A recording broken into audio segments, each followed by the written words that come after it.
Salamlar, hər birinizi salamlayıram. Bugünkü qonağımız Sona xanımdır. Sona xanım həm koç, həm də karmik numeroloqdur. Xoş gəlmisiniz Sona xanım. Çox sağ olun. Bu gün bizə siz karmik numerologiyadan necə bəhs edə bilərsiniz? Karmik numerologiya nə qədər dəqiqdir? Karmik numerologiya deyəndə hər kəsin ağlına karmalar gəlir. Çünki adı karmikdir. Ən əsas burada karmalardan detallı şəkildə izah verir. Həm missiyalar, həm talih rəqəmimiz, gün, ay, il arkanları haqqında detallı məlumat verir. Amma yenə deyirəm, karmik numerologiyada bizim fokusumuz karmalardır. Burada artıq bastırılmış potensial, duyğular, onlar hamısı aşkar olunur, detallı analiz edilir. Belə yəni, numerologiya, karmik numerologiya əsas karmalardan danışır. Karma dedikdə nəyi nəzərdə tutursunuz? İndiki zamanədə karma deyəndə çox insan qorxur. Əslində karma çox qorxulu bir şey deyil. Karma tapanda, onu analiz edəndə, onunla əslində barışanda başa düşürsən ki, bu karma səni inkişaf elətdirən bir şeydir, səni irəli aparan bir şeydir. Çünki karma deyəndə keçmiş həyatlarda yaşadığımız hər hansısa bir hadisədə bastırılmış duyğular ola bilər, potensial ola bilər, istedad ola bilər ki, biz bunu bu həyatda təkamül etdirib, inkişaf etdirib, onu gül kimi belə necə deyim, sülüyüb, inkişaf etdirib, onu böyüdərək əslində karma ilə dostlaşırıq və bu bizi irəli aparır. Bu çox yaxşı bir şeydir. Ona görə də buradan dinləyənlərə deyirəm ki, karma qorxulu bir şey deyil. Karma bizi irəli aparan bir şeydir. Məsələn, mənim 17 karmam var və 17 karması olaraq mən hal-hazırda kameranın qarşısında çıxış edirəmsə, demək ki, mən bunu şəfalandırıram. Karma 17 olaraq mən ekran qarşısında olmağı, nə bilim, məşhur olmağı, işimdə məşhur olmağı, bunu kəşf eləməliyəm, bunu açmalıyam, burada özümü tanımalıyam, özümü kəşf eləməliyəm. Yəni həyat elə bil ki, belə deyək ki, bir oyundur və o oyunda özünü kəşf edirsən. Çox rahat və sadə bir şeydir. Bəs Sona xanım, karmik numerologiyanın, klassik numerologiyanın fərqi nədir? Belə deyək ki, hər birinin öz işi var, amma klassik numerologiyada hamımız bilirik ki, 9 enerjidən ibarətdir. Yəni 9 rəqəminə qədər analiz edilir daha doğrusu. Amma karmik numerologiyada 22 arkan var və 22 rəqəmə qədər orada xəritədə görünür və onu 22 enerji, 22 arkanı əsasında analiz edirik. Bu deməkdir ki, daha detallı və daha aydın şəkildə izah edir, daha geniş izah edir. Daha Bəs siz necə oldu ki, karmik numerologiyaya maraq göstərdiniz, bu sahəyə başladınız? Sizin karmalarınız nələrdir? Əslində bayaq dediyim kimi 2020-ci ildə bu sahəyə gəldim.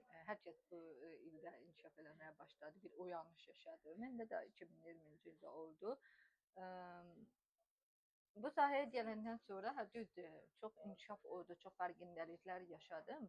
Amma mənim missiyam 2 olduğu üçün çox şübhəçi insanam. Yəni hər şeyi dəqiq bilmək istəyirəm. Ona görə özümü kəşf eləmək, özümü tanımaq, daha dərin tanımaq istəyirdim ki, mən bu həyata niyə gəlmişəm, həyatım niyə belədir və necə olacaq, nə cür hərəkət eləməliyəm ki, necə potensialını tapmaq da, yəni bir sözlə potensialını tapmalısan ki, sən doğru yoldasanmı, doğru yerdəsənmi? Yəni karmik numerologiya potensialımı əsasən tapmaqda kömək olur. Bəli. Müəyyən məsələn elə hadisələr yaşayırdım ki, o döngüyə də düşürdüm, onu da etiraf edim. Döngüyə düşürdüm və başa düşə bilmirdim ki, mən niyə döngüyə düşürəm? Niyə bu həll eləməyə çalışıram, amma həll eləyə bilmirəm. Çox koç, psixoloq seansları almışam. Yetəri qədər almışam, amma hələ də onun şeyini tapa bilmirdim, səbəbini tapa bilmirdim. Və sonra 2025-in yanvar ayında çox istəyirdim numerologiya təlimi almağa. Elə oldu ki, 2025-in 2024-ün axırları dəhşət dərəcədə istəyirdim bunu. 2025-in yanvar ayında mən numerologiya təlimi aldım. Çünki artıq özümü daha dəqiq və detallı tanımaq istəyirdim. Bunu kəşf elədikcə o döngələrimin səbəbini bildim. Niyə həmin döngələri yaşayıram və niyə burdan çıxa bilmirəm, onları anladım. Sonra mən başladım əsas karmam olan 17 karmasının üzərində işləməyə. Mənim karmalarımın çoxun 17 tutubdu. 17 nəyin karmasıdır? 17 əslində 17-lər çox istedadlıdır. Çox istedadlıdırlar. Onları incəsənət aləmində görə bilərsiniz. O gün dediyim kimi Tarkan 17-də doğulubdur. Dünya üzrə məşhur bir insandır. Ulduzdur da. Yəni 17 arkanın yanında ulduz var. Ulduzdur. O parlamalıdır, məşhur olmalıdır. 17-lər əsasən incəsənət aləmində məşhur olurlar. Bir də həkim kimi şəfaçıdırlar, çox şəfa enerjisi var. Yəni 17-lər əsasən yaradanla işləyirlər. Onlarla bağlıdırlar. Və ona görə onların o şəfa qabiliyyəti çox yüksəkdirlər. Və hər zaman da yaradan tərəfindən qorunurlar. Çox özəl bir enerjidir. Fikir versəniz Tarkanın enerjisi necə parıldayır. Hər kəs ondan danışır bu aralar. Yaşına görə necə enerjidir və öz cizgisini pozmayan qaldığından danışırlar. Özdə enerjisini qoruyur hər zaman da. Belə enerji seansları alır, bədən seansları alır. Çox, yəni parıldayır da, o insanın gözləri parıldayır. Və onu hər yerdə görmürük biz. Çox qalmaqallara da qoşulmur. Bəzən özündə gizlədir. Özünü gizlədir. Doğulsa da hələ çox bəli, dünya üzrə məşhur olur. Amma bəzən görürsünüz çox da görünmür. Məsələn, sosial şəbəkələrdə bəzən özünü gizlədir də. Çox aktiv istifadə eləmir də. Məsəl üçün elə olur ki, məsələn İstanbulda konsertin 6 ildən sonra veribdi. Bəzən pozitiv tərəfini yaşasa da negativ tərəfini də yaşaya bilər. Amma Almaniyada daha çox konsert verib nədənsə. Nədənsə. Belə yəni 17 mənim kartamda da Tarkandan çəkəcəm. 17 karması məndə çoxdur. İndi hal-hazırda 17 karmam aktivdir. Bəzi dövrlər olur ki, o karmalar dəyişir. Məsələn, bunun da detallı izahını verim ki, bəzi yaş dövrlərindən sonra, mən də 35 yaşdan sonra birinci dövrümü bitirirəm. Amma ən tez 27 yaşdan olur. Hər 9 ildən bir deyirik buna. 9 ildən bir. Amma birinci dövrümüz 27 yaşa qədər ən tez. Elə insanlar var ki, 27 yaşa qədər birinci dövrü bitiririk. Mənim 27 yaşım bu ay olub. O hesablayarım. Və bu deməkdir ki, müəyyən karmaların bu yaşacan bilmirəm, onu hesablamaq lazımdır. Ya işləmişəmsə üzərində bitib demək ki, hə? Yox, onu hesablamaq lazımdır. Çünki riyazi şəkildə hesablamaq. Yəni bitməli idi əslində, belə çıxır. Yox. Hər kəsdə özəldir. Hər kəsdə fərqlidir. Yaşına görə, doğum tarixinə görə orada artıq fərqli hesablanır. İndi birazdan hesablayarıq. İzləyicilərə də maraqlıdır. Mən də məsələn, mən hesablamışam ki, mən 35 yaşımda artıq birinci dövrü bitirirəm. Birinci dövrə qədər 17 karmasını çox dərindən yaşamışam. Artıq yavaş-yavaş. Adətən insanlarda 30 yaşdan sonra artıq pozitivə keçir. 30 yaşdan sonra. Əgər 27 yaşını hələ keçməyibsə də, yəni elə insanlar var ki, çox gec olur. Bunlardan biri də mənəm. Yəni 35 də axırıncıdır da, belə deyək. Ona görə də 35 yaşdan sonra məsəl üçün 22 karmam aktivləşməyə başlayır.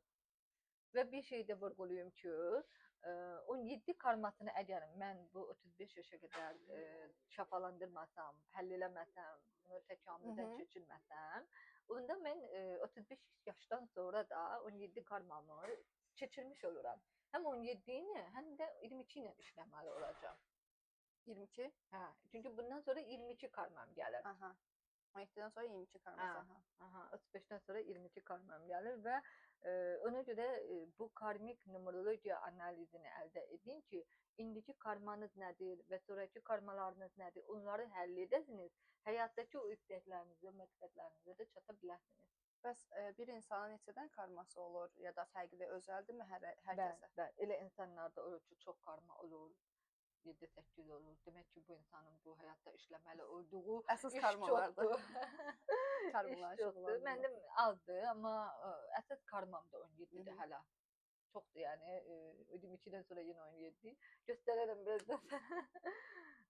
Amma elə olur ki, çox olur. Yəni 5-dən çox olması işləməlidir, çox işləməlidir bu həyatda. Bəs karmik numerologiyada nəsil karması da deyilən bir anlayış var. Nə karması? Nəsildən gələn karmalar. Zaten karmalar keçmiş həyatdan, nəsillərdən gələn enerji. Məsələn, mən bu 17 enerjisini ata nəslimdən almışam. Ata nəslim düzdür. Məsələn, mənim atamda 17 karmada deyil, fil enerjisidir. Atam məsəl üçün məşhur olurdu. Elə 17-lər vəzifədə də məşhur olurlar. Əgər vəzifədə işləyirlərsə, deməli rayon o işlədiyi rayonda vəzifədə olur. İşlədiyi rayonda məşhur olur. 3 sahələri var əsas. Amma mən demək ki, özüm itim. Amma demək ki, o 17 karmasını mən doğulanda ata onu tam da açmayıbdı. Yəni su üçün. İçin çaylarımı soda.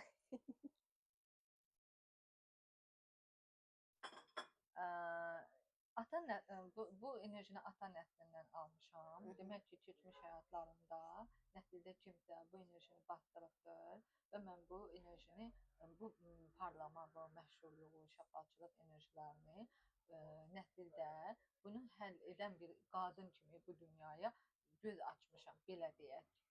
Bəli, biz çünki anadan olanda öz atamızı, anamızı bizim ruhumuz seçir. Yəni belə bir inanış var ki, belə bir şeyə inanırım. Belə bir şeyə inanıram mən də, bəli. Onu məsələn, bilinir ki, əgər ailəvi analiz istəyiriksə, məsələn, elə insanlar olur ki, ailəvi şəkildə analiz edirik, analiz edin deyirlər və orada artıq bilinir ki, bu enerji kimdən gəlibdir. Hətta bunu sadə şəkildə bilmək olar ki, məsəl üçün, eləsi var ki, 15-i doğulubdur. Məsələn, bir xanım var, adı çıxmayacaq burada, Missis 15-dir, qızın da günü 15-dir. Çox qəribə bir şəkildədir, bir-birlərini aynalayırlar. Demək ki, o insanlar bir-birlərini aynalayırlar.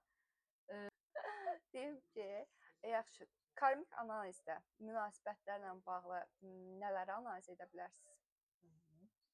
Zaten karmik numerologiyada cütlük analizi var. Bu elle hesaplanır.